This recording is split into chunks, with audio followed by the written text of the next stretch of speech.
भगवान श्रीकृष्ण गधपाद कहीं धरिथिले? एही प्रश्न जणे व्यक्ति पचारिथिले। आपणक प्रश्नर उत्तर संक्षेप रखा चेष्टा करुछि। भूल ठीक रो विचार करी कमेंट माध्यम रे आपण मानक मतामत जणैबे।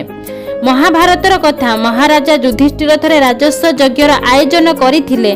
जेउ यज्ञ रे हाराहारी 1 लाख राजा को आमंत्रण करिवार व्यवस्था थिला, किंतु भगवान को ज्ञात हैला जे जरासंध नामक एक राक्षस 1 लाख रु कम 2 राजा को बंदी करी रखिछि एवं से मध्य गोटे यज्ञ करिछि जेउथिरे राजा मानकु बलि दिया जिवो।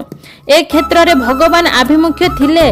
से कापाचारी जरासंध को बध करिबा सह राजस्व यज्ञ रे समस्त राजा को उपस्थित कराइबा। तेणु भगवान श्रीकृष्ण छद्म बेशरे बा ब्राह्मण बेशरे भीम एवं अर्जुन को सांगरे नहीं जरासंध राज्य को जाइथिले।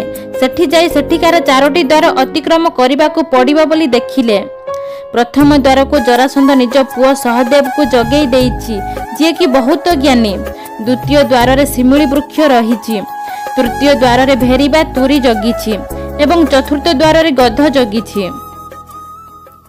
प्रथम द्वार को अतिक्रम करिबा पई भगवान श्रीकृष्ण सुमधुर स्वर रे वेदपाठ करिथिले।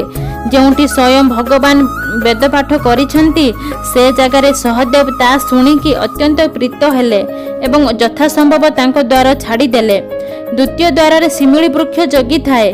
जेतेबेले शत्रु द्वितीय द्वार निकट को आसीबो सेतेबेले थुंटा शिमिली गछ पुष्पपूर्ण होई जिवो एवं एही समय रे जरासंध जानि पारिबो ता राज्य को केही शत्रु आसिले। जेतेबेले भगवान श्रीकृष्ण भीम अर्जुन जाइछंती सेही समय शिमिली वृक्षटी पुष्पपूर्ण होई जाइछि। अर्जुन हठात पवन अस्त्र प्रयोग करी से पुष्पक को उड़ाई देइछंती, जहार सुबास जरासंध निकट को पहुंची पारि नाही। तृतीय द्वार रे जगी थाए भेरी बा तुरी परी एक वाद्य यंत्र।